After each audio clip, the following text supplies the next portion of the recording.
This is my beloved son, the second time, in whom I'm well pleased. Now, he was in ministry before he started his ministry. Now, in the middle of his ministry, God said the same thing. Then he said, hear him. He told him, now, you need to listen to him now, because I'm so pleased with him. Now, you got to take orders from him now. And when God get pleased with you, you can speak whatever you want out, and God will honor it. All right, you work at a job. Let me say this. You good at your job. You well please your supervisors and higher ups. You do so good, they will make you a manager. Then you will be able to have the power to speak for the management. Or you so good on your job, you can demand something. Here it is again. Having some people got certain things out of their job and you didn't, and you're like, oh, they go brown noses. No. They built up favor. They were well pleased.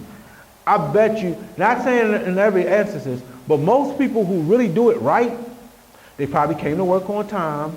They worked more than what they worked more than their capacity. They was excellent in their job. They went above and beyond that was their expectations of their job. When they did that, they are well pleased and they get rewarded for it. They get favor for it. And that's how you make it. That's how success comes. That's how you grow on a job. You do more than what they expect. And when you do more than what God expects from you, God going to bless you. People don't understand.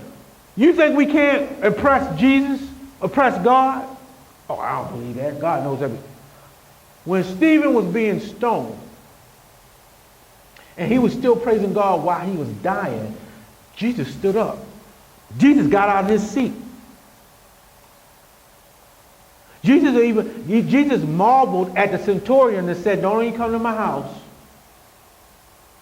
No, you don't even need to walk over there. Just speak the word. And Jesus marveled at his faith.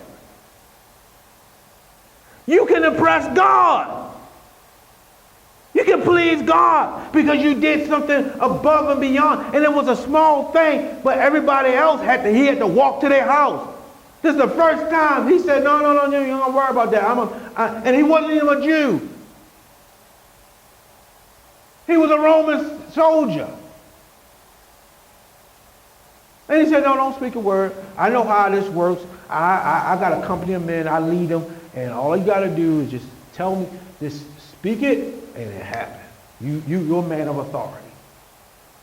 He said, whoa. I had never seen such great faith in all of Israel.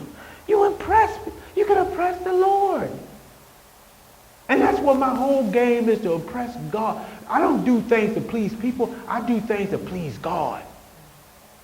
If I can just impress God, God will bless. I believe why we're here, because I do certain things to impress God. And I do some things that disappoint God too. But I'm quick to repent. And God says, as long as you're quick to repent, or say I'm sorry, then God can bless you. He's well pleased. And people don't understand, in Hebrews 6 and 11, the biggest factor of pleasing God is faith. Because without faith, it's impossible to please him. If you don't have no faith, you can't please God. You will never please God if you don't have faith. It's impossible. You got to believe. And what do you mean by faith?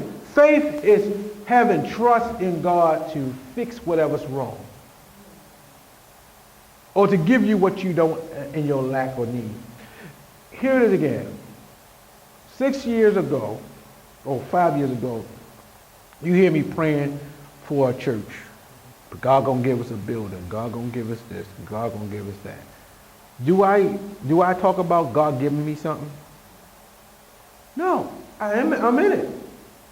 I don't need faith for a building now, but I do need faith to keep it.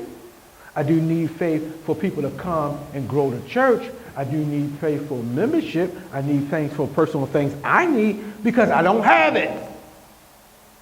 But it wasn't that I did things right, because when God told me to get that or buy the paint, just now I use that term, buy the paint for a building that I don't see, that I don't know. Don't you know I pleased God because I walk by faith and not by sight?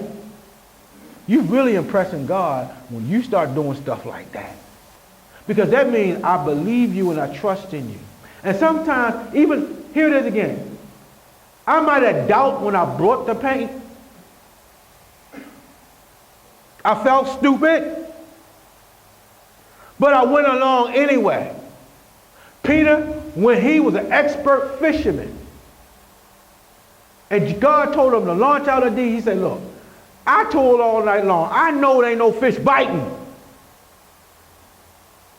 But he said, nevertheless, I'll go out there anyway. Don't you know, even though with his little bit of doubt, he did it anyway? God was pleased. Jesus made this parable and about the two sons. He asked one son, son, go out and tend the field for me today. The one son said, yes, I will, but didn't go. He asked the other son,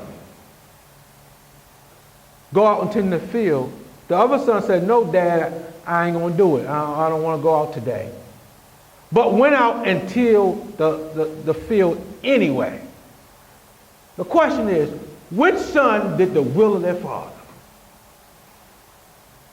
The one who said yeah and didn't go, or the one that said no and did went? The one said no and just still went, because he did what he was asked. So Bible said don't be men pleasers, talking trash, ain't doing nothing. It's what you do is your real answer. Faith without works is dead. It's not what you say. That's why I don't pay attention to what people say. I go by what people do. I go by your track record. When they come to me, or Pastor, they really going, yeah, Pastor, they really doing good. No. What their past record shows. Let me say this. We got Experian. We got Equifax. We got creditors. They call a credit score. You know they base your lending power on what your past. If you got a low credit score, you're not buying a car or a house. I don't care how. When you go up to a banker, you can walk up there speaking in tongues, foaming at the mouth. Say, you can love Jesus with all your heart and all your mind. Never did nothing sinful. But if you're not a good steward of your finances, and we got a lot of Christians with jacked up credit, and not paying your bills is a sin too. Bible says don't be slothful in business.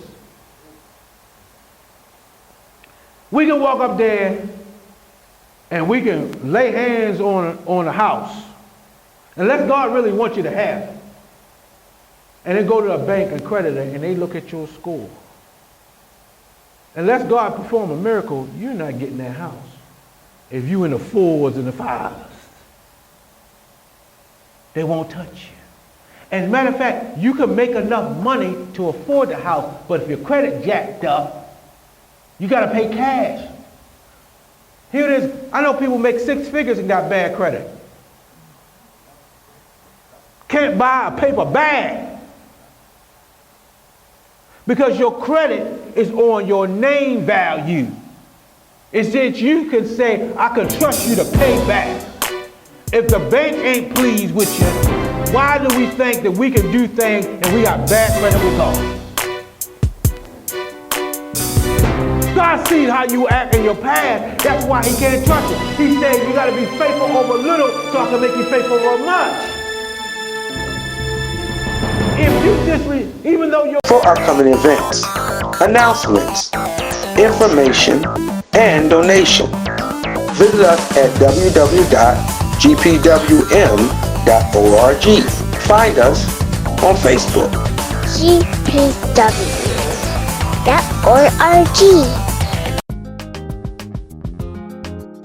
Faith, fellowship, funding, transforming the community, a community outreach.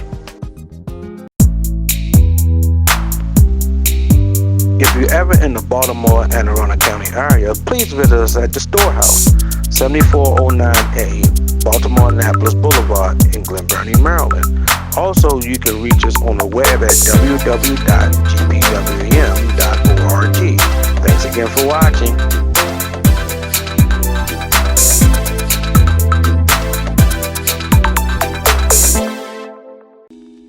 A place